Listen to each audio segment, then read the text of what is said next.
Hey everyone, tonight we're stepping into the lively, smoky and slightly grimy world of the medieval tavern. These places were more than watering holes. They were the town's pulse, its gossip hub, and the rare space where a knight, a farmer and a bard could all get equally drunk and equally pickpocketed. It wasn't just about the drink, it was where risk, humor and illness freely mingled beneath a slanted roof. Before we dive in, take a moment to like and subscribe, only if you genuinely enjoy the content. And drop a comment with your location and the time you're watching. I always love seeing where you're tuning in from. Now, dim the lights, maybe turn on a fan for that ambient hum, and let's slip into tonight's story together. You've slogged through a muddy street that reeks of horse, smoke, and something that might have been soup. It's raining or just stopped, so everything's slick, including your only shoes. You're exhausted, hungry, and you've nearly been crushed by a turnip cart. You need a drink. But how do you find a tavern in a medieval town? There are no neon signs, no online reviews, and certainly no GPS. What you do have are your ears. Just follow the noise. Past the blacksmith's clanging, beyond the fishmonger shouting about his fresh river eels, you'll hear it. Laughter, shouting, and someone aggressively singing about a goose. And there it is, a crooked wooden building, leaning slightly as though even the beams have had too much ale. A sign hangs above the door, barely readable, featuring what could be a barrel, or a bear, or both. Either way, you've found it. Welcome to the tavern. The doorstep slick with spilled ale, and as you push open the iron-hinged door, it groans so long and theatrically it nearly qualifies as live entertainment. Warm air hits you immediately. Thick, with the sense of smoke, wet wool, sour beer and mystery meat. You're in. Inside, the ceiling's low. Tall folks have to duck and drunk ones don't bother. The floor, dirt, literally. Someone scattered straw in a futile attempt to make it feel cleaner. It doesn't help. There are no private booths, no waitstaff with menus, and certainly no quiet corners. This is a medieval tavern. It operates in two modes, loud or closed due to fire. You find an open seat at a tilted bench near the hearth, but it's damp with something best left unidentified. Nearby, someone's arguing about a stolen chicken. Another's passed out, clutching a ladle. A one-eyed dog gnaws on a bone under a table like he's paying rent. And this is just the entrance. The door thuds shut behind you, and the darkness wraps around you like a wet wool blanket. Warm, itchy, and vaguely threatening.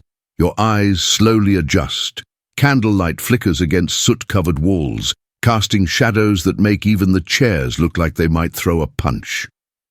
The hearth roars in one corner, equal parts heating solution and fire risk. Smoke drifts up toward a chimney that may or may not be clogged by a dead crow.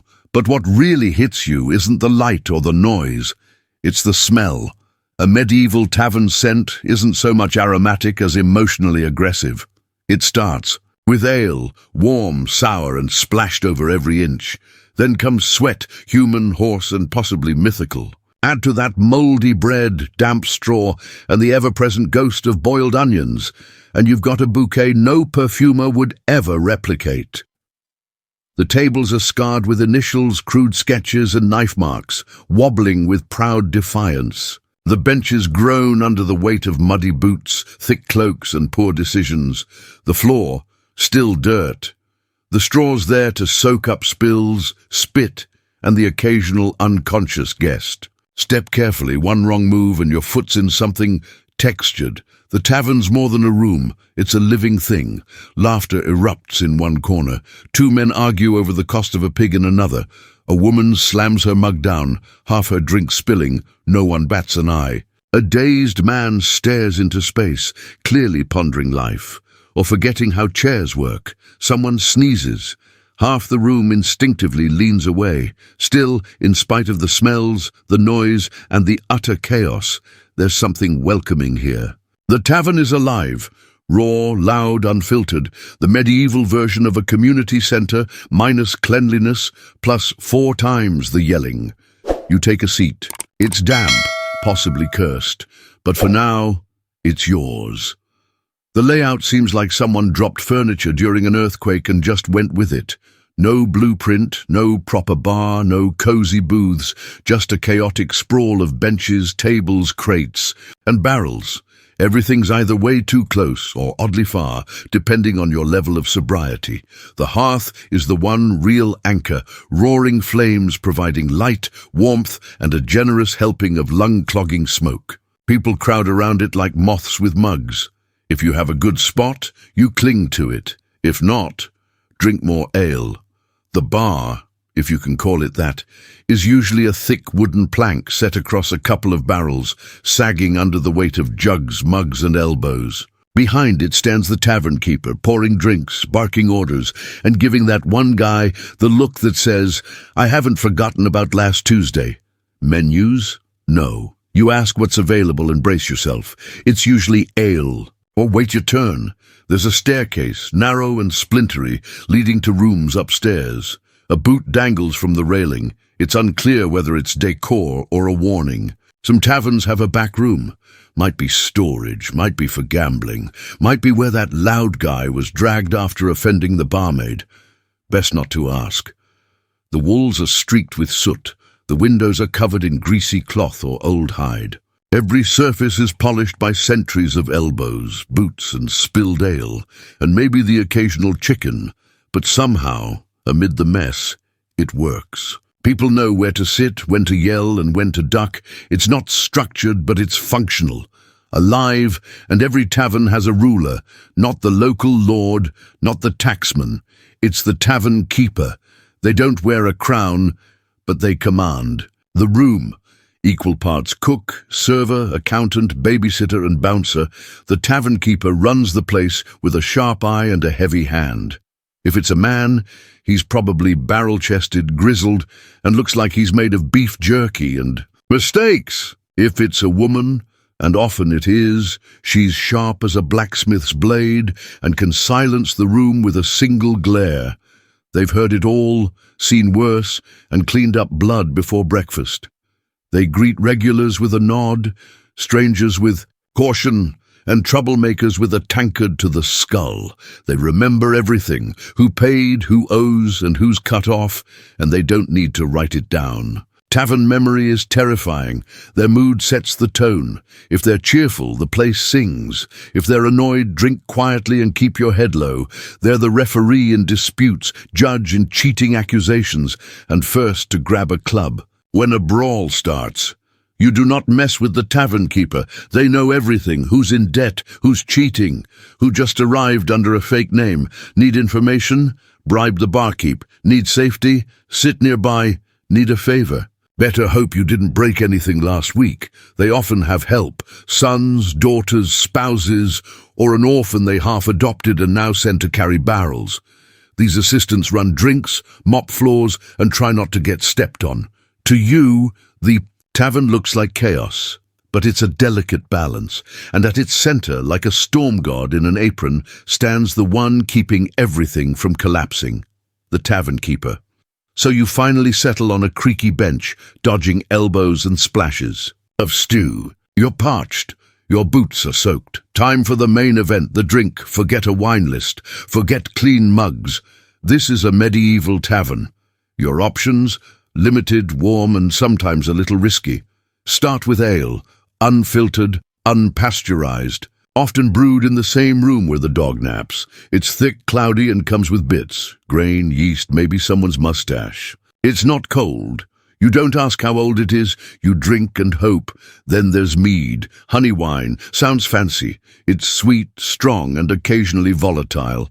If the tavern keeper made it themselves, it might be delightful, or taste like bees and bad choices. Nobles love it, bards demand it, it's a gamble either way. Cider's another option, made from apples that were either freshly picked or hit the ground 3 weeks ago.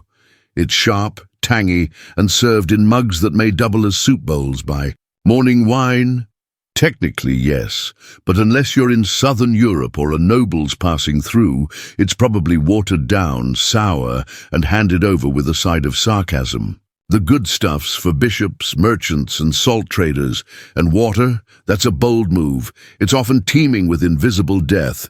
Boiling it takes fuel. Clean wells are rare. That's why even children drink ale, not for fun, but to avoid. Dying young. No shots, no cocktails, just mugs, wood, clay, or tin. Some still have stew in them. You lift your mug, sniff, sip, it's warm, bitter, and somehow exactly what you needed. Because here, if it's liquid and won't kill you instantly, it's considered a decent vintage. You've survived the drink. Barely. Now your stomach growls. You haven't eaten since sunrise, and your last meal was mostly sadness and barley. It's time to eat, but don't get excited. There's no menu, no waiter, no one's asking about allergies. You don't order food. You ask what's left and hope it's hot and vaguely edible. The tavern's culinary star. Pottage, a thick stew made from whatever grains, vegetables, and questionable meats are on hand. It's been simmering in the same pot since Monday. And it's Thursday. New ingredients. The crowd erupts with laughter. A loud, sweaty merchant bellows grain prices no one asked for, flashing gold coins like he's begging to be robbed by midnight. Nearby, two locals play dice on a crooked table. One is clearly cheating, and the other knows but lets it slide, likely saving the fight for when the ale runs dry. A bard strums from the corner, his voice cracking on high notes of a love song that sounds suspiciously made up. No one cares. He's in tune and wearing pants, already an improvement over last night's performer. Women move through the crowd, some are tavern staff, others working their own trade. They're sharp-eyed, self-assured, and not to be underestimated. They'll laugh, flirt, or knock your teeth out depending on your tone. Children dart between legs, snatching leftover bread or coins. No one stops them. It's just part of the tavern's rhythm. Everyone watches, drinks, schemes, and pretends not to notice the man passed out under a table. This isn't just a place to eat and drink. It's a living, breathing performance. And tonight, you're on the stage. Forget lutes and ballads. The real soundtrack of a medieval tavern is a chaotic symphony. It starts with the clink of mugs, dozens slamming into wood during toasts, deals, or drunken mistakes. Some hit cheerfully, others shatter. Either way, there's cheering. Then comes the laughter, deep, booming laughter that sounds like it escaped a wild animal. Most of it makes no sense. A farmer chuckles at a hay joke, a knight giggles at the word pottage. A monk wheezes every time someone says duck. You learn not to ask. Voices pile on, each one louder than the last, fighting for dominance like roosters in a pen. There's arguing, storytelling, yelling about taxes, and at least one person misquoting scripture to win a bet. The bartender shouts orders while swatting flies. A barmaid yells at a man who grabbed her, and someone keeps shouting another round, like a battle cry. In the corner, the bard, with a half-tuned lute and 3 missing strings, plays the same 4 chords repeatedly, occasionally launching into songs about lost love, missing chickens, or nobles who wore their pants backwards. No one pays attention, unless he sings about someone in the room. Then things get either hilarious or dangerous. Someone spills a drink. Someone belches loud enough to rattle the beams. Someone falls off a bench and keeps talking from the floor like nothing happened. Dogs bark. A goat bleats. Why is there a goat? Chairs scrape across dirt floors like thunderclaps in a wooden cavern. It's not peaceful, but there's a rhythm to it. Now and then the room falls quiet, not by choice, just a sudden pause. It lasts 3 seconds. Then someone lets out a triumphant fart, and the music starts all over again. This isn't background noise. It's the tavern's heartbeat, raw, chaotic, and completely alive. If you listen closely, it starts to make sense. A strange kind of harmony born from disorder. And like everything else here, it only grows louder the longer you stay. The ale flows and the stew settles, the tavern shifts. It turns into a medieval casino, no velvet ropes, just more yelling. Gambling becomes the night's main sport, and everyone joins in, from old soldiers to barefoot kids with borrowed dice. No dealers, no rules, no regulation, just a splintered table, a few copper coins, and the unspoken truth that someone's about to lose their pride. Dice are the favorite. Carved from bone, wood, or whatever was nearby, they clatter like thunder across tables. Each roll is followed by cheers, groans, and cries of cheater. No one trusts the dice, but everyone uses them. Then there are cards. If you're in a more polished town, they're thick, hand-painted, and usually missing a few. The rules, flexible. Sometimes you want the highest number, other times matching symbols. Often you're making it up as you go. It's like poker, but with more slapping. Wagers vary wildly, from coins to mugs to livestock. Yes, someone bets a goat, someone else offers their boots. Another risks their freedom for the night. Spoiler, he loses. The regulars are slick, they shuffle fast, roll slow, and grin too wide. Cheating is half the game.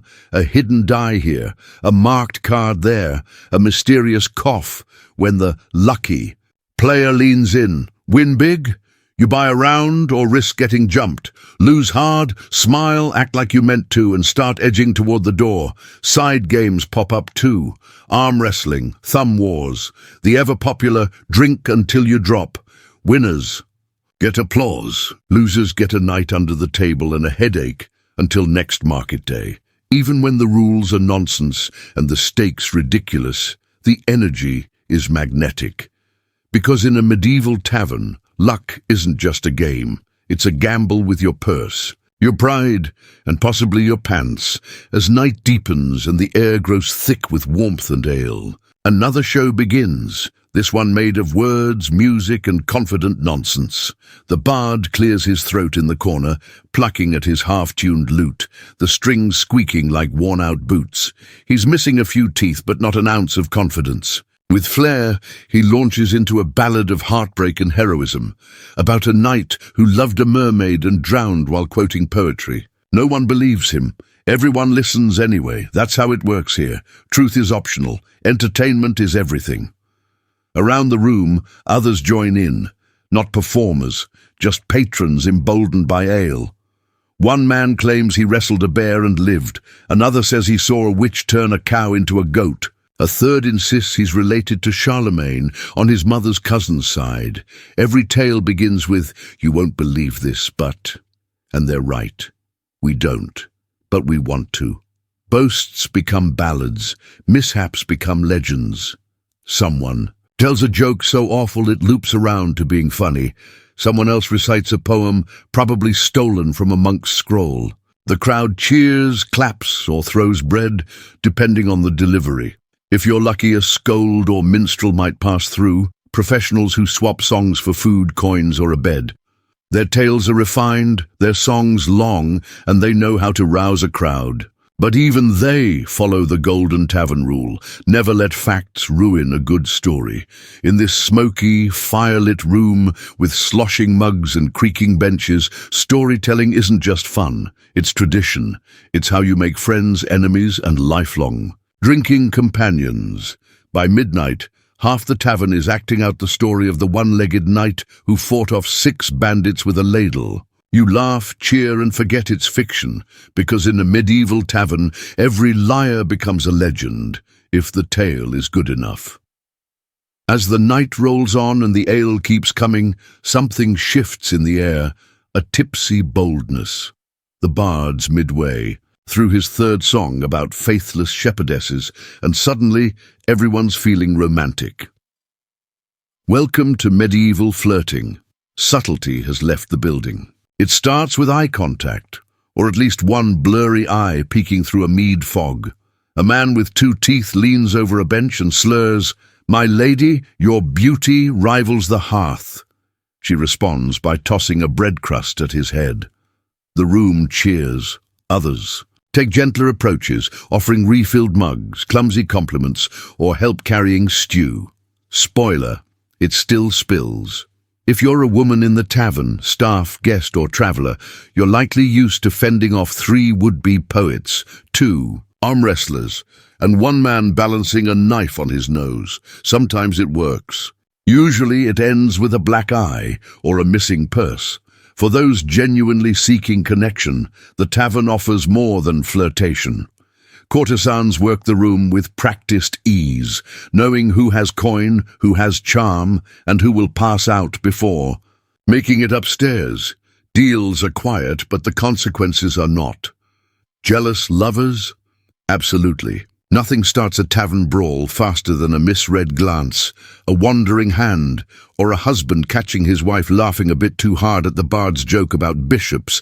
Tables flip, mugs fly, benches break. Again. Yet, amidst all this, real sparks fly. A shy baker's daughter shares stew with a travelling stonemason. Two drunk farmers bond over their hatred of turnips. A monk accidentally flirts with a nun. Love or something close survives even in the loudest corners. In a medieval tavern, romance is equal parts chance, charm, and not falling into your stew mid-sentence. You might win a heart. You might get slapped. Either way, you'll remember, or be reminded of it tomorrow. Eventually, the inevitable happens. A drink spills. Someone accuses someone else of cheating. Two people claim the same bench and neither gives in. Or maybe someone insults someone's mother. Goat or soup, doesn't matter. Suddenly it's on. The tavern shifts from music and mugs to mayhem. A stool flies. A tankard hits the floor. Someone yells, "Hold my bread," and launches over a bench like a drunk catapult. No one's surprised. Most people don't even pause their drink. Bar fights in the Middle Ages aren't rare. They're expected.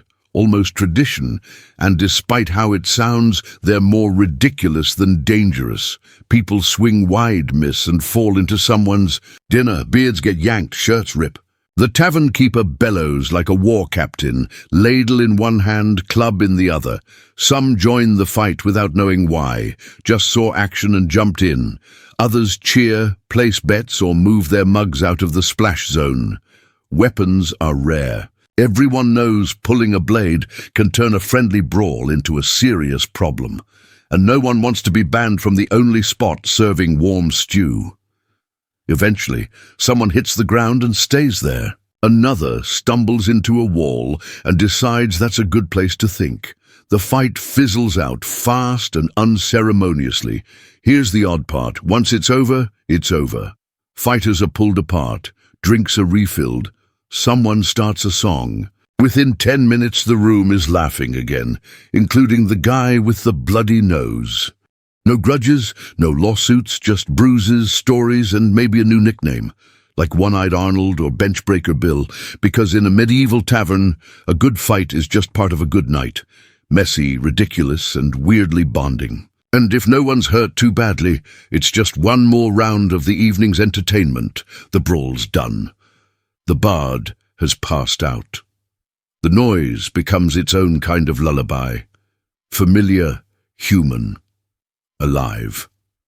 You wake with a sore neck, a dry mouth, and a suspicious bruise you don't quite remember getting. But for a few hours, you slept among travelers, rogues, farmers, and fools. No kings, no silence, just snoring straw, and a faint hope that your boots will still be where you left them come morning. Dawn slips in like an unwelcome guest, sliding pale light through the cracks in the shutters and poking at your eyelids with relentless persistence. The tavern feels different overnight, not exactly quieter, but quieter in a tired, defeated way. You crack one eye open. Someone's boot is pressed into your chest.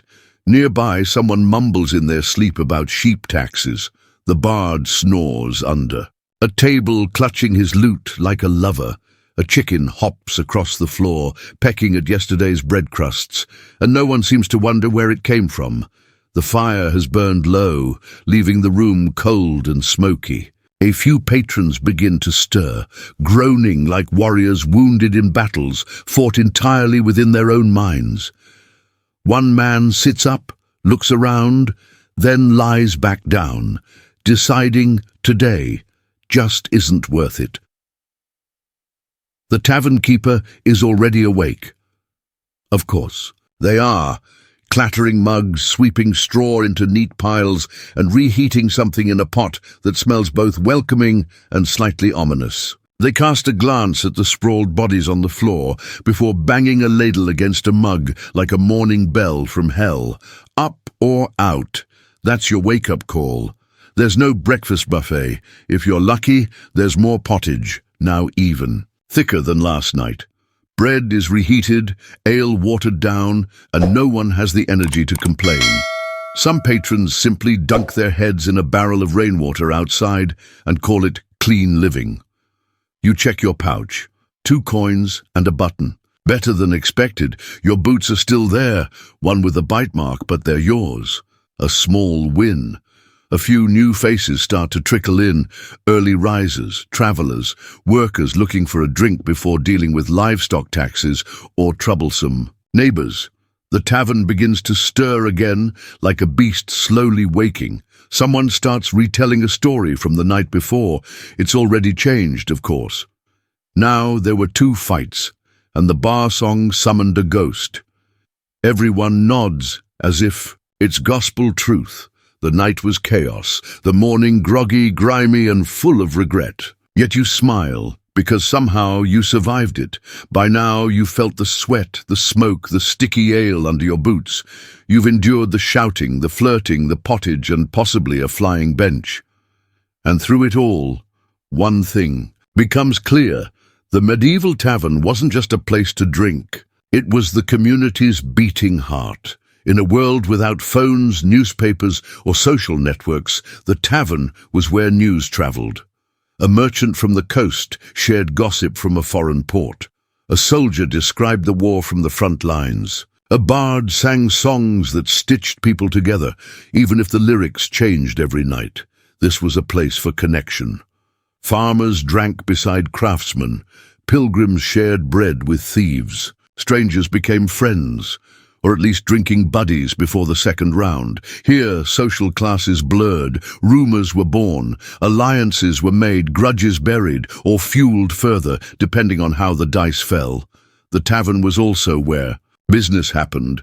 Deals were made, contracts shaken over splintered tables and spilled cider. It was court, confessional, and theatre all at once. You could find a job, lose your purse, get married, or start a feud in a single evening. It offered something else, too.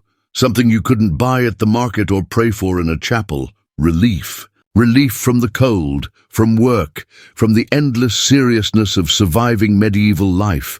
For a few hours you could sit near the fire, hear a bad joke, sing a worse song, and briefly forget how hard the outside world was.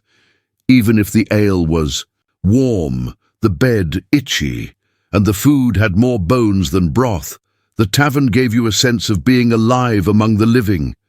In an age when disease, war, or a harsh winter could take you without warning, that was no small thing. So when you stepped into a medieval tavern, you weren't just buying a drink. You were buying belonging, stories, and maybe, if the floor wasn't too crowded, a place to sleep where the fire still burned. Long before cafes, pubs, and coffee houses, there was the tavern, loud, dirty, honest, and absolutely unforgettable. Before, she became the most iconic face of ancient Egypt, immortalized in a limestone bust with high cheekbones and a gaze frozen in serene confidence. Nefertiti was a woman wrapped in mystery. Her name means, "The Beautiful One has come," but no one knows exactly where she came from. Some believe she was the daughter of a powerful Egyptian official, possibly even the sister of Akhenaten. Others argue she was a foreign princess sent to Egypt as part of a marriage alliance. Her origins are debated, but her influence is undeniable. Nefertiti appears in the historical record like a sudden flash. Brilliant, transformative, and unexpected. She entered Akhenaten's life not as a passive queen, but as an equal partner in a reign that would shake Egypt's religious and cultural foundations. Together, they dismantled centuries of tradition, discarded the old pantheon of gods, and elevated the sun disk Aten as the one true deity. It was a radical, near-heretical shift, and Nefertiti was not a silent observer. She led ceremonies, made offerings, and was even depicted in art smiting enemies, a role usually reserved for male pharaohs. Unlike other queens who were relegated to the background, Nefertiti was ever present. She appears in more artwork from the period than even Akhenaten himself. In these depictions, she does not show subservience. She stands tall, sometimes larger than life, holding power quite literally in her hands. In a society where pharaohs were considered divine, her close relationship with Akhenaten, both spiritually and politically, suggested something more. Perhaps she was not just queen, but co-ruler. But this rise was not without tension. Egypt was not ready for such upheaval. The old priesthood resented losing their gods and temples. The capital was moved to a new city, Akhenaten, today known as Amarna, cutting ties with the old ways. Through it all, Nefertiti was there, her image etched into stone walls, her name sung in hymns to the sun. Yet despite her visibility in life, her death is a complete mystery. No tomb, no body, no confirmed end, just silence. It's as if history, after highlighting her brilliance, chose to look away. And perhaps that is where her legend truly begins. 2. Understand Nefertiti's rise, you must first meet the man who changed everything, Pharaoh Akhenaten. He was not born with that name. Originally called Amenhotep IV, he was a prince in a long line of gods and tradition. But something inside him shifted. Some call it divine inspiration, others madness. When he became king, he rejected the powerful god Amun and declared a new truth. There was only one god worthy of worship, the sun itself, Aten. This was not just a religious change. It was an earthquake shaking Egyptian civilization. Imagine a society built on temples, priests and rituals being told overnight that their gods were false and their worship obsolete. Akhenaten did not just preach monotheism, he enforced it. Temples of Amun were shut down, his name was chiseled off monuments, statues smashed, and entire cities abandoned. In their place, Akhenaten built something new, Akhetaten, a city dedicated solely to Aten, where the sun rose between cliffs and bathed the city in sacred light. And through it all, Nefertiti stood at his side, not as a silent consort, but as an active participant. Reliefs from the period show her worshipping Aten with the same devotion as Akhenaten. Their daughters are often depicted with them, heads tilted toward the radiant sun. It was a family portrait unlike anything in Egyptian art before or since. Even the art style changed, no longer stiff and formal, but loose, exaggerated, and sometimes intimate. The king and queen kiss, play with their children, and pray beneath the sun in soft robes. Nefertiti was everywhere in this new world.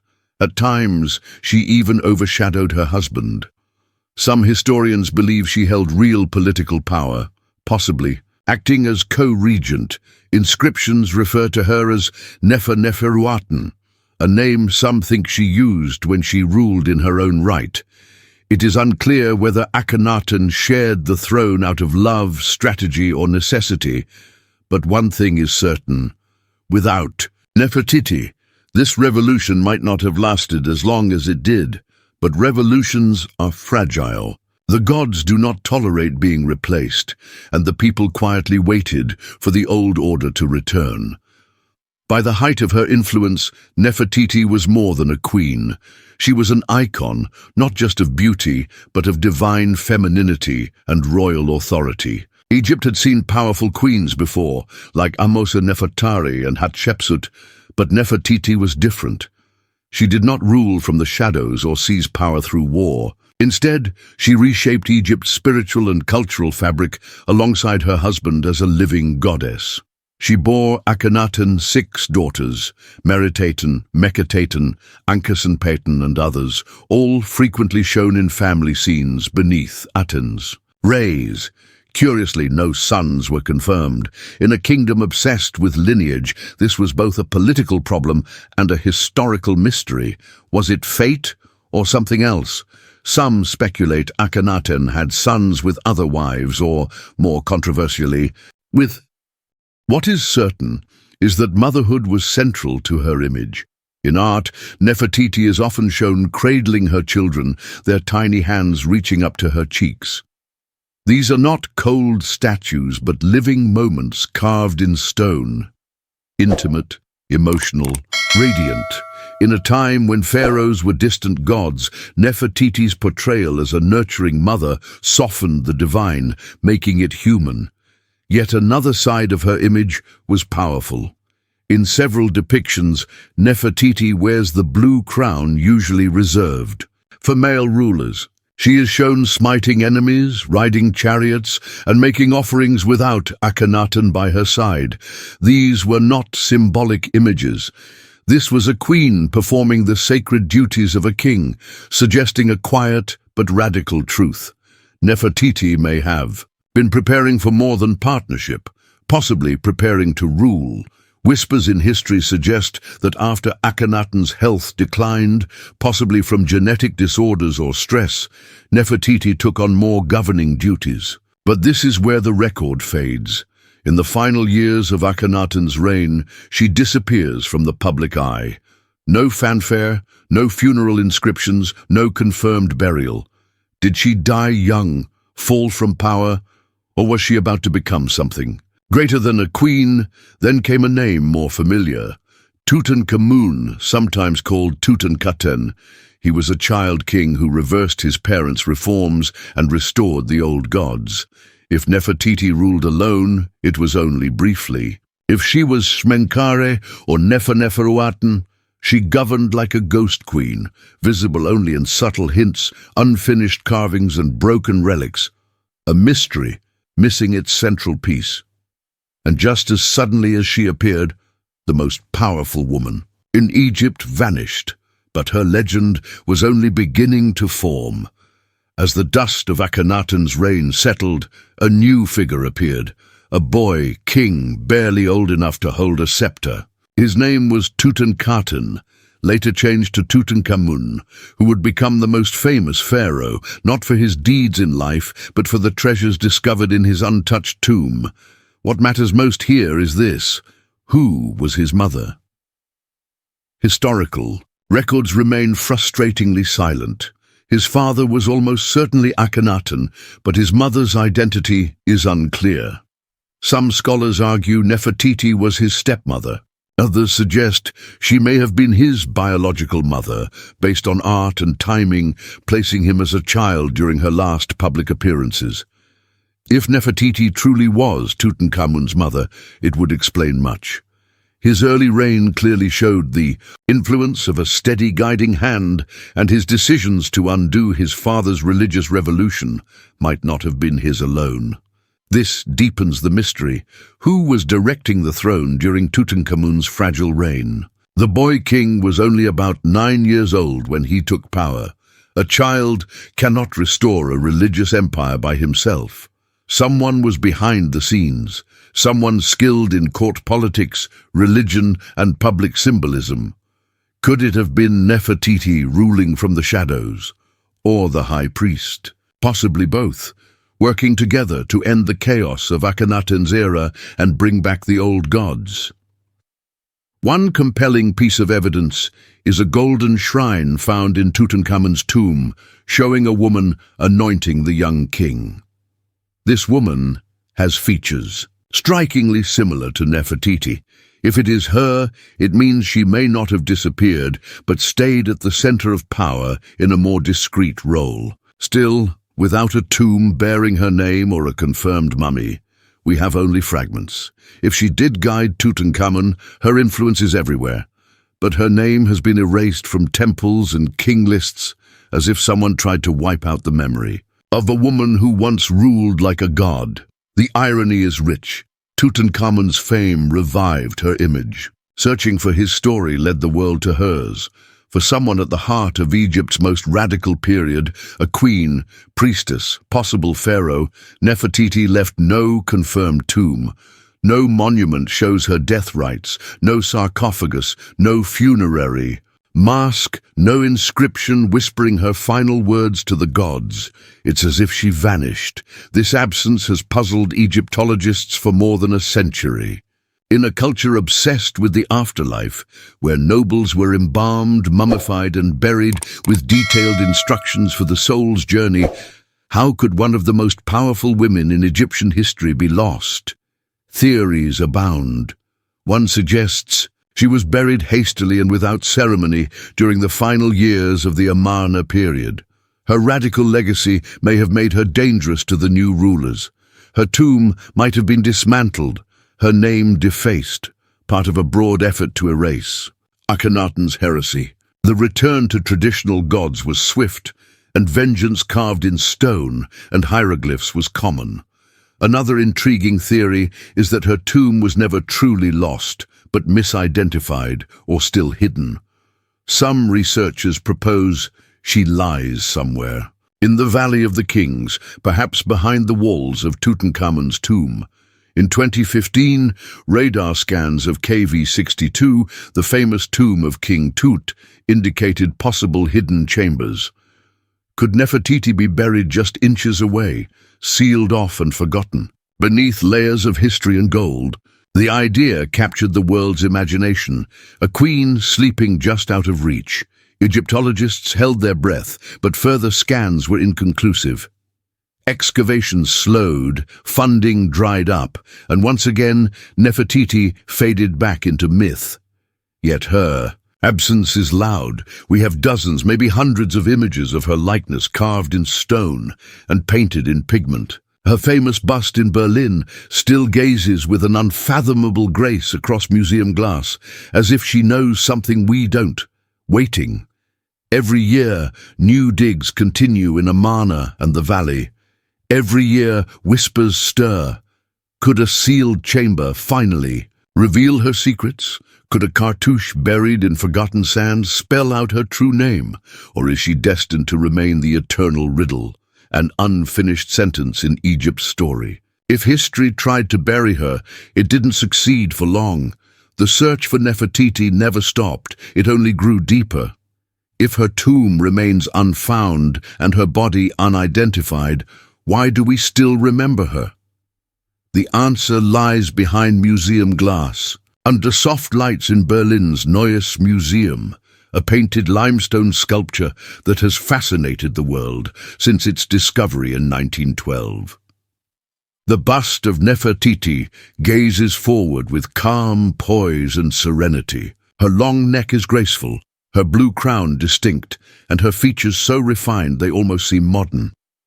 One eye is unfinished, perhaps intentionally, or a detail left incomplete during the workshop's final days, yet even incomplete she is. Timeless and unforgettable. The bust was discovered by German archaeologist Ludwig Borchardt in the sculptor Thutmose's studio at Amarna. When he cleared the dust and revealed her face, he knew instantly what he had found. In his diary he wrote, "No use describing it, you have to see it." Once the world saw it, Nefertiti became more than a historical figure. She became a global symbol of beauty, power, and ancient mystery. Even the bust is not without controversy. Germany acquired the artifact during a time of loose antiquities laws, and Egypt has demanded its return for decades. To Egyptians, she belongs in the land where her son once lived, where she stood beneath the sun's rays. But Germany has refused, citing the bust's fragility as a reason not to move it. Others say it's about prestige. Nefertiti draws visitors, like a Mona Lisa. Wherever she is, Nefertiti has changed how the world views ancient women. She was not merely a passive beauty. Her bust captures something regal, assertive, almost challenging. She looks like someone who held secrets, made decisions, and influenced the fate of empires. And she did. It's remarkable how a single, Delicate sculpture can bring someone lost to time back to life. We may never find her tomb. We may never know how she died. But through this bust, Nefertiti achieved something extraordinary: immortality, not in gold, but in human memory. The face is still, but the story it tells speaks louder than ever across the centuries. Nefertiti's story exists between stone and silence, between what we know and what we wish were true. Few figures in ancient history have inspired such endless fascination and profound mystery. She is a paradox, one of the most documented women of her era, yet still largely unknowable. Over time, she has been imagined in many ways. To some, she was a goddess in human form, the living embodiment of divine beauty. To others, she was a political genius, the force behind the throne, perhaps even the throne itself. Some see her as a romantic figure, tragically lost in revolution. Others portray her as ambitious and ruthless, skillfully navigating a collapsing empire. But what do we really know? She was more than a royal wife. Her images rivaled those of kings. Her presence in religious rites, royal ceremonies, and even battle. Scenes shows a woman not only beside power, but wielding it. In the male-dominated world, she carved her own space, not through rebellion, but through presence, poise, and mastery of the spiritual and visual language of her time. We know she was central to one of history's boldest religious shifts. While Akhenaten conceived the monotheistic sun cult, it was Nefertiti who embodied it. She was the human face of a divine ideal, the link between Aten above and the people below. She didn't just serve the gods, she was their image. After her disappearance, her memory was nearly erased. The backlash against Akhenaten's reign swept her name away. Statues were smashed, inscriptions defaced, and her role buried on purpose. Yet here we are, 3,000 years later, still whispering her name. Why? Because myth survives where facts fail. When a woman becomes both icon and enigma, she occupies a place beyond time. Sometimes the questions echo louder than the answers. Perhaps that was how Nefertiti wanted it, to be remembered, not explained, admired, not confined, to live forever, not as a woman of one tomb, but as a queen of E. Maybe that is the most fitting afterlife. In ancient Egypt, immortality was not just about mummification, it was about memory. If your name was spoken, your image seen, your story told, you lived on. You could travel the field of reeds, dine, with gods exist beyond death. Nefertiti, by design or chance, has achieved that. Her name is spoken worldwide. Her face is one of the most recognized in history. Her story, though incomplete, still demands attention. Her greatest legacy was not carved in a tomb or sealed beneath desert stone. It is this enduring curiosity. She left behind a perfect mystery, a life half seen, half erased, yet entirely unforgettable. Perhaps her final act of power was not only to rule an empire, shape religion, or raise royal heirs, but to become timeless.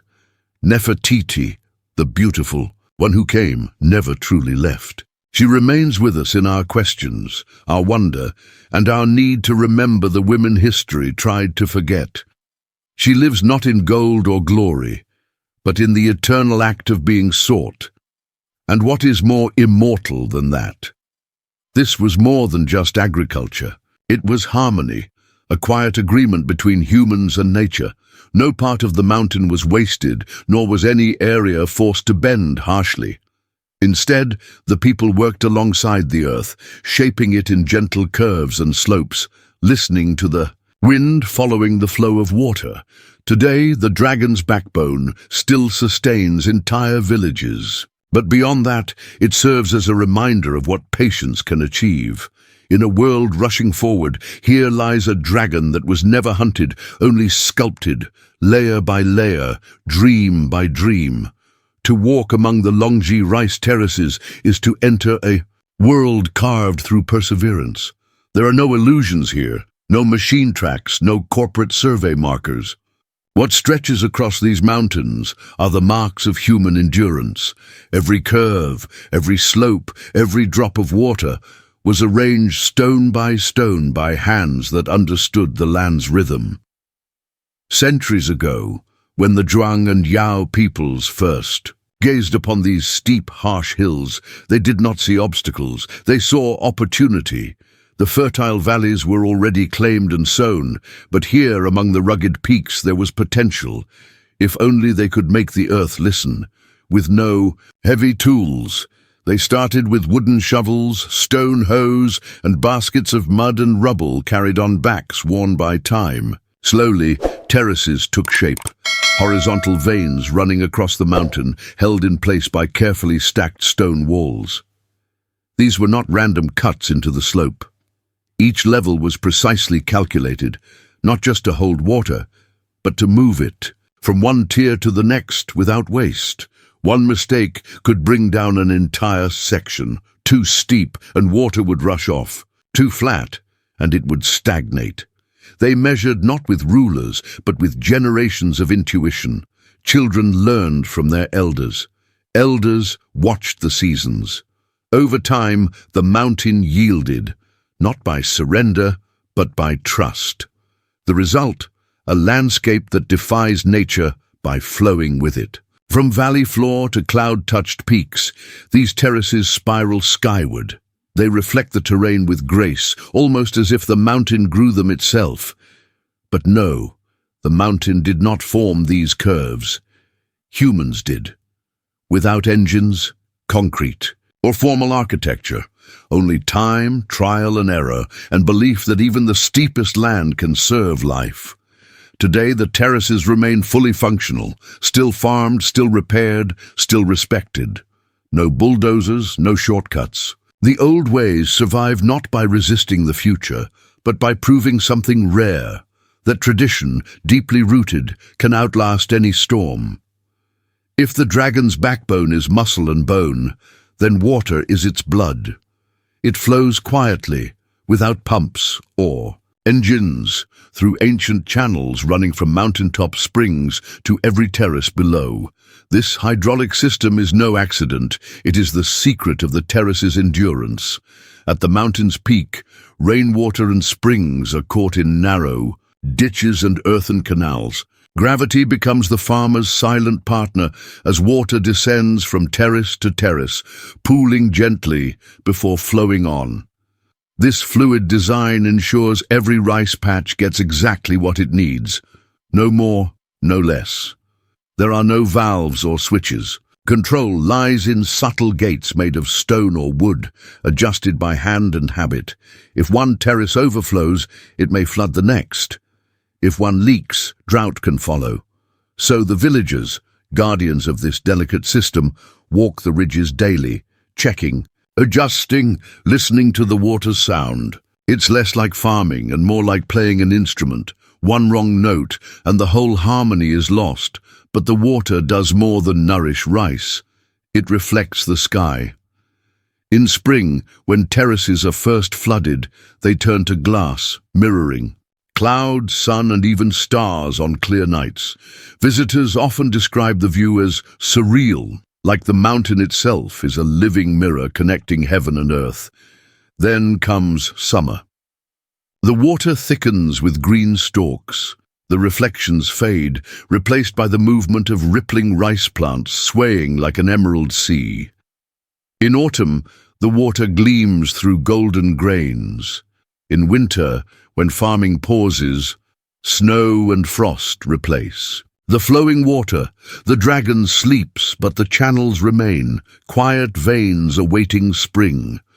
Time moves differently here, not by hours but by moisture, by the first trickle of mountain rain, by the frog's return, by the scent of wet earth. In a world racing by seconds, the people of Longji measure time by seasons and drops. Thus, the dragon lives, not in fire or flight, but in ripples of water, flowing gently through a living masterpiece of stone and soil. Spring in the Longji Mountains begins not with blossoms but with water, As snow melts from high peaks, streams trickle down, bringing life to waiting terraces. The mirror-like paddies are ready. The dragon stirs, and the people prepare for a ritual tying them to generations past, planting the first seed. There is no grand announcement, only quiet movement. Farmers, young and old, rise with the mist.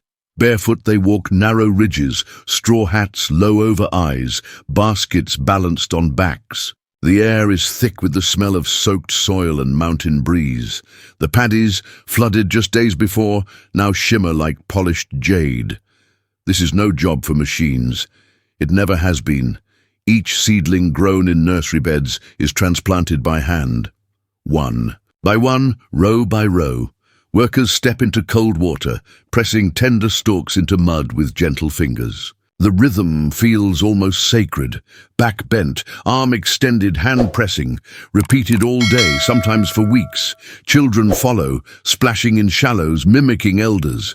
They learn not from books, but by standing in water, feeling the muds. Resistance, judging spacing by eye. Here knowledge lives. It's practiced, not just spoken. Planting is more than work. It's ceremony. Offerings are made to mountain spirits. Songs are sung. In some villages, elders scatter the first seedlings as a blessing. Every planted field is a promise to the land, the ancestors, and future children. The pace is calm. No one rushes the dragon. No one races the mountain. Instead, planting becomes a meditation, a slow dance of humans and nature, patience and purpose. As days pass, green shoots rise from watery fields like whispers. From this moment on, the terraces will grow, not just rice, but hope. Each seed, a prayer. Each row a quiet defiance against hunger and haste, so the cycle begins again, not with noise or fire, but with hands in mud and hearts in the sky. The dragon wakes, the mountain breathes, the future is planted one seed at a time. Scattered along the ridges and nestled in terrace bends are the heartbeats of the dragon's backbone. Villages like Pingan, Dai, and Jingen are not just settlements. They are living museums of heritage, where every home, path, and balcony clings to the mountain like a memory refusing to fade. Houses built of timber rest on stilts to withstand rains and steep slopes. Their dark, slanted rooftops echo the lines of terraces below. From above, they look like wooden lanterns floating on green waves. Inside, life is simple, warm, and deeply communal. Generations share homes. Meals cook over wood fires. The scent of rice wine and bamboo smoke drifts through mountain air. The people here belong to ethnic minorities, the Zhuang and the Red Yao, each with their own languages, customs, and stories. Yao women are recognizable by their long black hair, uncut since childhood, coiled elegantly atop their heads or falling like silk waterfalls when they bathe in rivers, a scene so graceful it seems mythical. Despite modernization creeping up, trails traditions hold strong. Hand-woven clothes dyed indigo, wooden looms creaking quietly, music played on reed pipes and bronze drums during festivals. Weddings still feature ritual dances, harvest still welcomed with song. Hospitality is not a transaction, it's instinctive. Guests are offered tea brewed from local leaves, rice wine in carved gourds, and stories passed down by elders who remember the mountain before electricity. They speak of dragons in mist, ancestors who carved hills, and spirits guarding the fields. Though tourism brings visitors from around the world, village life remains largely undisturbed. Rice still grows. Rituals mark the seasons. The terraces and their people endure not by resisting change, but by absorbing it slowly, carefully, like water flowing down one level at a time. Within the dragon's coils, life is not rushed. It flows, echoes, remembers. To walk Longji's terraces is to walk through layers of myth. These hills are not just soil and stone. They are alive with stories whispered through bamboo groves, carried on the wind. For the villagers, these mountains are sacred beings, shaped by gods, guarded by spirits, inhabited by tales passed from generation to generation. The most enduring legend tells of a sleeping dragon whose body stretches across the ridges, its spine rising in coils, the terror. Another story says the terraces were born from divine generosity. During a famine, ancestors climbed the mountains and prayed to heaven. Moved by their devotion, the gods sent rain and instructed them to carve the hills into steps so rice could grow. The people obeyed, and the dragon appeared to guide their hands. Ever since, they have honored the mountain with respect, never shouting in fields, never cutting trees without prayer. These beliefs are not recorded in books. They live in songs sung during planting, incense burned before the growing season, and silence kept during misty mornings. Children grow up hearing these stories, not as fantasy, but as truths embedded in the land. To mock the dragon risks a poor harvest. To disrespect the spirits invites flood or drought. There are spirits in the water too. Some farmers still make offerings before releasing spring water into terraces each year. A few drops of rice wine, a prayer whispered. Not for show, just tradition, natural as tying a shoe. Whether you believe in dragons or not, something sacred hangs in the air. Maybe it's the silence, maybe the clouds, or the quiet certainty that this place is more than human labor. It is a story still being told, written not in ink, but in stone, water, and rice. For centuries, the dragon's backbone was a secret kept by the mountains, remote, quiet, known only to those who called it home. But no place, no matter how sacred, stays untouched forever. Roads came, then wires. Tourists, cameras and smartphones climbed the hills alongside farmers. The ancient terraces faced a new challenge: how to survive the modern world. At first, there was worry. Some feared the mountain would be sold piece by piece to developers, concrete replacing wood, culture becoming mere costume. But the people of Longji did not just survive. They adapted. Not by abandoning the past, but by weaving the present into it one careful thread at a time. Villages began opening their homes to guests, not as resorts, but as family stays. Visitors eat local meals, sticky rice steamed in bamboo, wild greens picked that morning. They sleep in wooden stilt houses, where roosters still announce the sunrise. The experience isn't staged. It's lived, honest and real. Farming continues. Each season, locals still flood terraces, plant by hand, harvest with sickles worn smooth by time. Children attend school by day and help in fields at dusk. Tourism may bring income, but rice brings life. One supports the other. Both are essential. Some young villagers have left for cities, but many return. There is something magnetic about the terraces, something deeper than nostalgia. It's the sound of water sliding through channels, the stars reflected in paddies, the way the mountains teach patience. Local festivals have grown louder. Yes, microphones now amplify what was once drumbeats. Signs in Mandarin and English stand beside sacred springs, but the rituals remain. Offerings are still because they adapt and flow with time.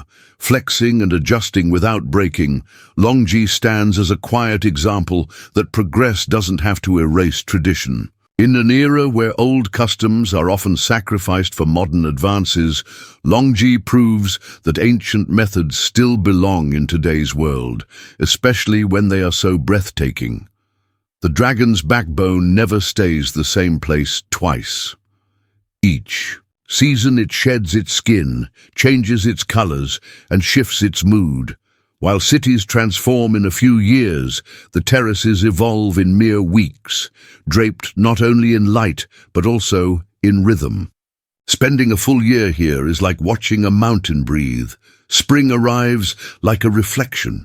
The terraces fill with water, ready for planting, and the still surface mirrors the sky like silver glass.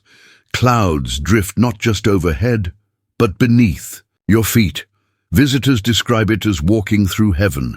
Though the fields appear empty, they brim with potential. Life is quietly stirring beneath the surface. Summer brings an explosion of green. Rice shoots stretch tall and straight, covering the hills in a lush emerald cascade. From afar, the terraces look like flowing ribbons of velvet stretching in every direction. The air turns warm and humid. Frogs call out from the paddies while farmers work knee-deep in water from dawn to dusk, their hats bobbing like tiny sails on a jade sea. Autumn is golden harvest time. The rice matures, and the terraces glow under the sunlight, shimmering with grain. The fields ripple with wind, and drums echo across the villages. Families gather, songs are sung, and sticky rice is cooked. This season is more than a phase, it is a celebration. The dragon, fully awake, shares its bounty. Winter pulls the mountain into quiet stillness. The terraces are empty, water drained. Sometimes snow dusts the steps in soft white. Other times, frost clings like delicate lace. No tools work the fields, no voices fill the air, only silence. The dragon rests, waiting. Each season writes its own poem. Spring reflects, summer grows, autumn feeds, winter rests. The beauty of Longji is not just in its form, but in its cycle, how it embraces time without resistance, transforming quietly without announcement. Photographers chase the light, hoping to capture something eternal, but the terraces do not pause for anyone. They move, they breathe, teaching softly that beauty is not fixed, but a rhythm, a practice, a promise renewed with every season. And so the dragon turns again, not with roar or flame, but with water, grain, and wind. Ultimately, these terraces are more than fields. They are a vow, curved and carved into the mountainside, a promise passed hand to hand, season to season, generation to generation. The dragon's backbone is not just a marvel of agriculture or engineering. It tells the story of what happens when humans choose to live with the land, not against it. The ancestors of Longji could have settled in easier valleys or flatter land, but they stayed. They studied the slope, listened to the stone, followed the water, and made the impossible ordinary, feeding villages on the mountainside. Every curve holds a lesson, not only about rice, but about patience, legacy, and care. These terraces were not built in years or decades, but centuries. There is no shortcut to harmony, no machine to replicate the wisdom etched into each stone wall by calloused hands and quiet determination. Yet the terraces are not frozen in time. They are alive, evolving and bending with the weather, the people's needs, and the world's shape. Their secret is flexibility. They were never rigid, always fluid. Even as modern life climbs the hills with its screens and signals, the terraces remain grounded. They change but do not disappear, rooted not just in soil, but in story, ritual, and the simple act of planting a seed and trusting the sky. Walking the dragon's backbone is witnessing a pact between humans and earth, a contract signed with sweat and sun, renewed with each harvest. It reminds us that progress isn't always about speed, and greatness doesn't always roar. Sometimes it whispers like a stream slipping over stone. Perhaps this is why the terraces speak to so many, from farmers to travelers to dreamers. They remind us what we have nearly forgotten. The most lasting things are not built with force, but with rhythm, humility, and time. The dragon sleeps, the people endure, and the mountain remembers. Most visitors to Giza look upward, drawn to the towering pyramids and the gaze of the great Sphinx. But few consider what lies beneath, under the sand, beneath the Nile, under centuries of forgotten currents. Near the ancient village of Abu Roash, just a short distance from the Giza plateau, a strange story stirs.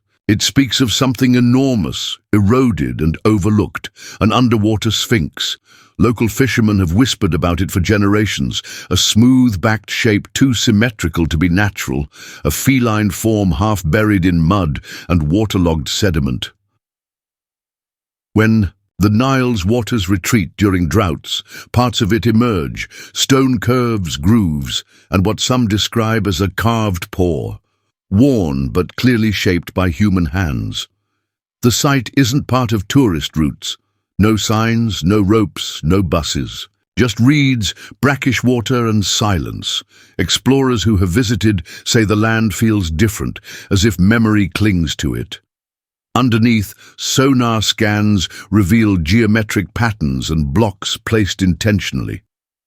What's truly startling are claims that this submerged sphinx may predate the pyramids not by decades, but by thousands of years. If true, this would challenge the accepted timeline of Egyptian civilization. The Great Sphinx is dated around 2500 BCE, but this underwater figure, if carved, could belong to a time when the Sahara was green and the Nile wild and untamed.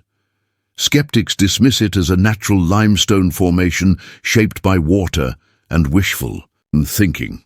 Yet the grooves, curves, and alignment with celestial markers raise more questions than answers.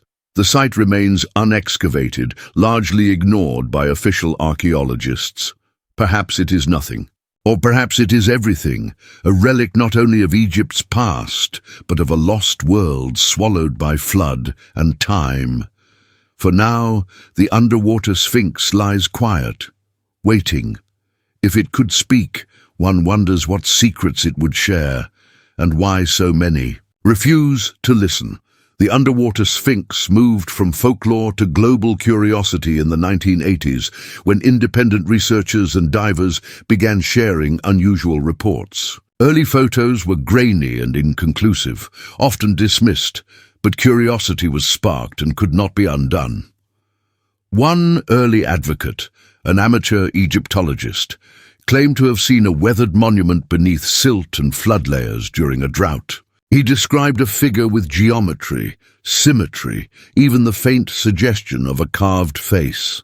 This challenged established Egyptology, which places the Great Sphinx and pyramids at around 2500 BCE, during Pharaoh Khafre's reign. Another, older sphinx submerged underwater would require rethinking not only Egyptian history, but human civilizations. Timeline itself, mainstream scholars responded with caution and skepticism. Without peer-reviewed excavations, carbon dating or stratigraphic studies, the claim was unprovable. Many argued the formation was natural limestone sculpted by the Nile's floods and erosion, yet the photos circulated, sonar scans showed unusual patterns, too regular, too smooth, too suggestive. Then came theorists, authors, filmmakers, and fringe historians built stories around the mystery. Some claimed the Sphinx was a relic of a lost civilization, perhaps Atlantean, perhaps pre-dynastic Egyptian, wiped out by floods that transformed the Sahara. They pointed to water erosion patterns on the original Great Sphinx, argued for lost technologies, and hinted the submerged figure might be far older than recorded history allows. The debate grew, but the ground remained still. No official excavation was launched, no museum claimed it. The Sphinx, if it is one, stayed buried in silt, caught between myth and mud. The idea that something near Giza predates the pyramids is not only provocative but revolutionary. If the underwater Sphinx is more than erosion or coincidence, Egypt's story did not start with the Fourth Dynasty, but long before, deep in prehistory, when the Sahara was green savanna and the Nile roamed wild. This idea gained support in the 1990s, when geologist Dr. Robert Schoch studied the Great Sphinx itself. He argued the deep vertical weathering on the Sphinx's enclosure was caused not by wind and sand, but by heavy, sustained ancient rainfall. Rainfall that hasn't occurred on the Giza Plateau since at least 7000 BCE. If water shaped the original Sphinx, could it have also hidden an even older sibling? The underwater Sphinx sits in a lower area near ancient floodplains. Satellite imagery and ground-penetrating radar hint at foundations, rectangular outlines, and deliberate shaping, all buried beneath silt and seasonal water. These clues suggest the site may predate the Sphinx. From a time before Egypt had hieroglyphs, supporters point to Egypt's missing chapters, the gap between the Ice Age's end and the First Dynasty's rise. When the Nile shifted course, the Sahara dried, and civilizations may have come and gone without record. Though the idea of an ancient culture carving a monument this large seems unlikely to traditional historians, consider Göbekli Tepe in Turkey, built around 9600 BCE by hunter-gatherers. It features megalithic pillars carved with animals, predating Stonehenge by thousands of years. Could Egypt hold a similar secret?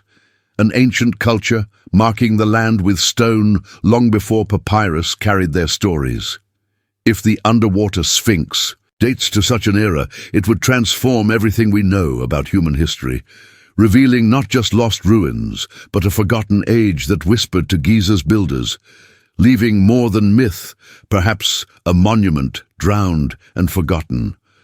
Stone doesn't lie, it remembers. Around the underwater Sphinx site, stone tells a quiet, persistent story, not only of time, but of water.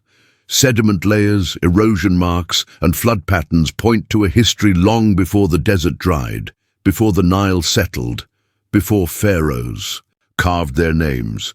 Geologists studying photos and data near Abu Roash note erosion marks, smooth, rounded grooves from flowing water, not wind or sand.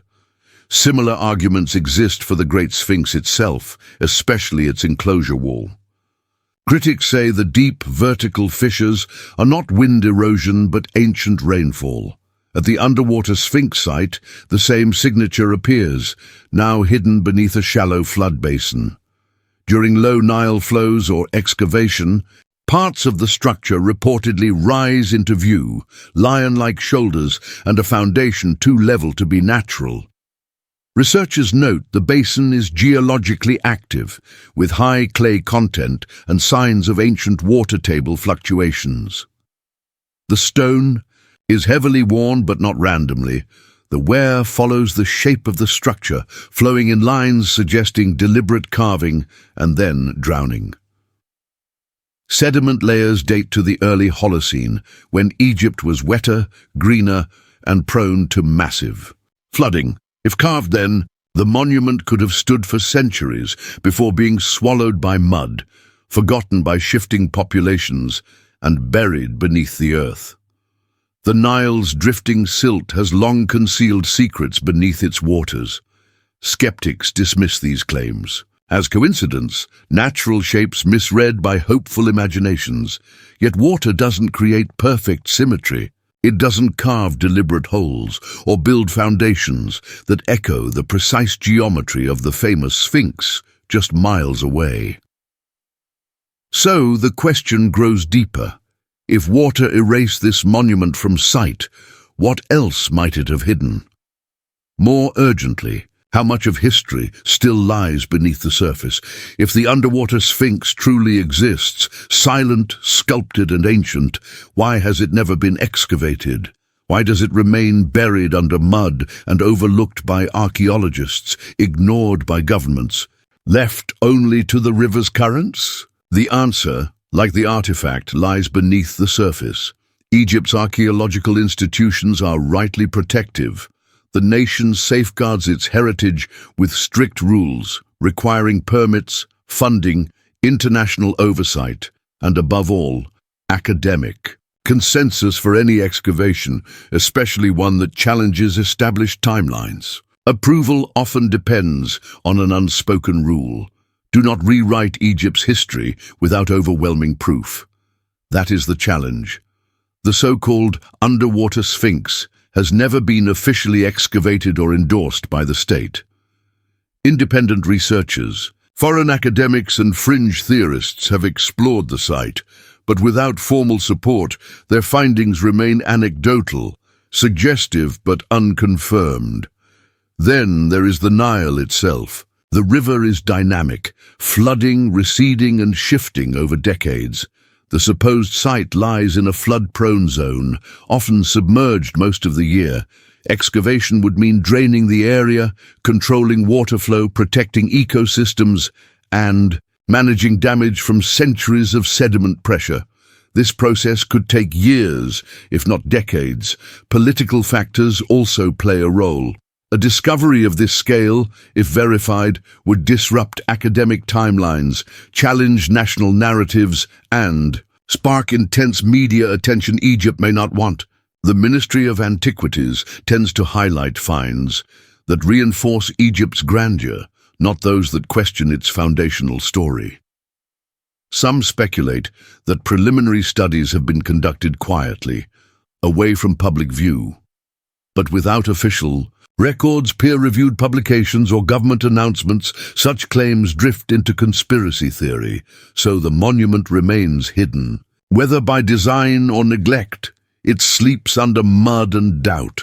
It's a strange irony that in a country devoted to preserving its ancient past, one of its greatest mysteries may lie undiscovered, unclaimed, unstudied, untouched by time's official history. But nothing stays buried forever. For the ancient Egyptians, the Sphinx was more than sculpture. It was symbol, part guardian, part god, part enigma. With a lion's body and a man's head, the Sphinx embodied strength combined with wisdom, physical power guided by royal intellect. It served as a cosmic sentinel at the threshold where mortal and divine met. The most famous is the Great Sphinx of Giza, 66 feet tall, standing guard over 4,000 years, facing the rising sun, watching the tombs of pharaohs. Its origins remain debated. Some attribute it to Khafra, others argue it may be much older, its face recarved over time. So what if a second Sphinx, hidden underwater and possibly older, exists just miles away? Such a discovery would be transformative. No ancient records mention twin sphinxes at Giza, and Egyptian texts remain silent on the matter. Yet Greco-Roman traditions refer to paired guardians flanking sacred sites. Egyptian architecture often favors symmetry, twin statues, obelisks, lion avenues. Why not twin sphinxes? Some researchers propose the underwater sphinx might not be a copy, but the original prototype, a pre-dynastic version later replicated on a grander scale. If true, this implies the Sphinx's concept came from a lost culture, predating the dynasties, whose myths were carried forward and adapted. If the monument predates writing, it may not reflect pharaonic ideology. Its purpose could have been astronomical, ritualistic, or commemorative, marking a flood, event, or forgotten deity. The lion shape is deliberate. In ancient Egypt, lions symbolized horizons, the gates of dawn and dusk. A sphinx, facing east, eternally watches the sun's rebirth. To carve one was to freeze that sacred moment in stone. Imagine such a figure carved before the pyramids, guarding silently. It wouldn't just rewrite history. It would redefine Egypt's mythology, shifting it from the origin of civilization to the echo of something far older. That this symbol might rest underwater feels fitting. For a guardian of lost worlds, as talk of the underwater Sphinx spreads globally, a quiet divide has formed, one deeper than stone or silt. On one side stands traditional Egyptology, cautious, methodical, grounded in academic consensus. On the other, a growing group of independent researchers, alternative historians, and curious individuals who believe something extraordinary is overlooked. Mainstream scholars demand evidence, peer-reviewed papers, stratigraphy, inscriptions, radiocarbon dating. Their caution is justified. Egypt's landscape includes natural rock formations resembling figures and misidentification. Risks misinformation, Archaeology must be careful. Once disturbed, the past cannot be restored. Yet some see caution as complacency. Many independent investigators, often trained scientists or engineers outside archaeology, argue the underwater Sphinx and similar anomalies deserve thorough study. They highlight high-resolution satellite images showing unusual symmetry, LiDAR scans detecting rectangular foundations beneath mud, and erosion patterns suggesting design rather than chance. They also question political motives behind the silence. Tourism thrives on established monuments. A new Sphinx, especially one threatening accepted timelines, could disrupt Egypt's narrative and control. They suggest the fear is not of fraud, but of rewriting everything. Today, books, documentaries, podcasts, and conferences regularly discuss the underwater Sphinx. It has become a symbol, a rallying point, and a warning. Supporters call for open excavation. Skeptics warn against pseudo-science. The truth is lost somewhere in between, buried beneath as many voices as the Nile's silt. This divide is more than academic, it's emotional. It reflects how we approach the past. Do we trust only confirmed facts, or do we follow clues just out of reach? The underwater Sphinx brings these questions to light. It's not just a stone or relic.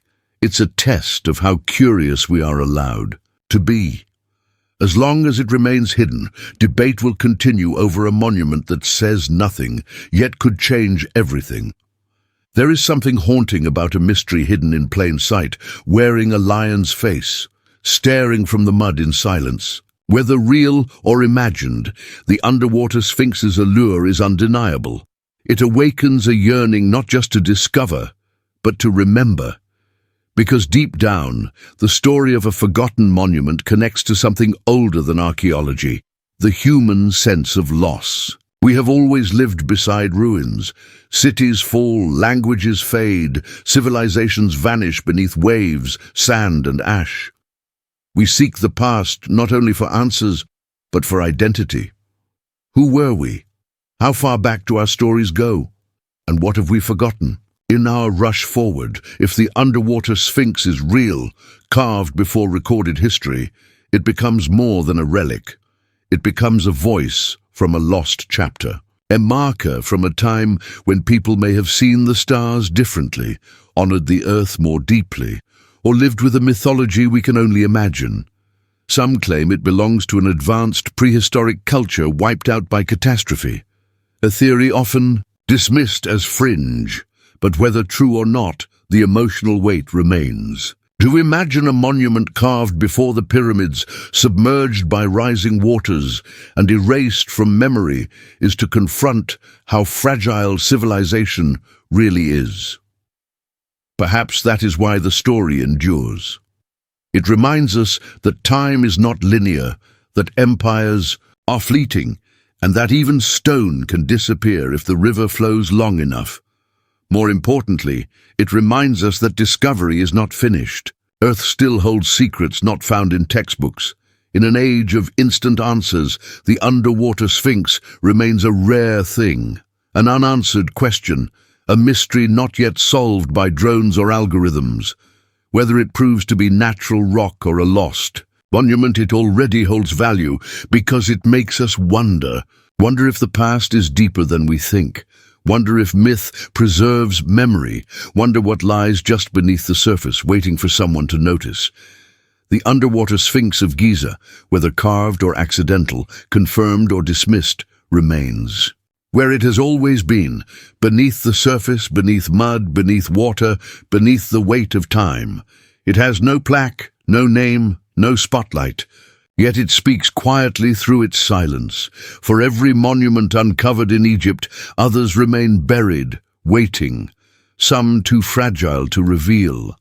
Others lost beneath the shifting Nile, drowned beneath layers of silt and secrecy. A few, like this one, sit in plain view, not ignored because they lack importance, but because they ask questions we are not ready to answer. Maybe that is what makes the underwater Sphinx so powerful. Not its size, not its age, but its silence. It forces us to face the limits of our knowledge and the discomfort of what we might have missed. It may never be excavated. Politics, funding, and tradition form barriers higher than any tomb. But that does not make it irrelevant. On the contrary, its very obscurity turns it into a mirror, reflecting not only what is buried, but what we choose to remember and what we choose to forget. It reminds us history is not a closed book. It is a living puzzle scattered across landscapes and shorelines, waiting for a shift in tide, a change in thinking, or a bold question to stir the dust. Perhaps one day the water will recede, and the full figure will rise, head, face, and all. Perhaps radar will confirm what myth has long suspected. Or perhaps the mystery will live on, passed down like a whisper between stones. But whether monument or mirage, the underwater sphinx already serves its greatest role. It sparks the imagination. And in a world overwhelmed by certainty, that may be its greatest gift, because maybe the most ancient things aren't just buried in sand or time. Maybe they're buried in us, in our need to explore, to remember, and to believe that somewhere, beneath waves or desert, the past still breathes, still waits to be found.